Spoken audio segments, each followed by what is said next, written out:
আমি আজ মাতা, আজ আমার কোনো অভাব নেই।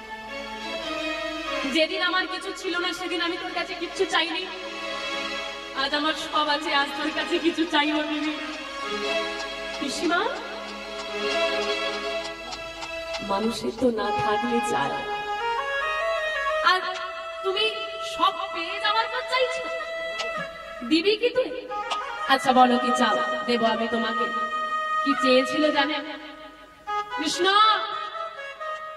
যদি দেওয়ারই কিছু থাকে তোর কাছে আঁচল পেতে বলি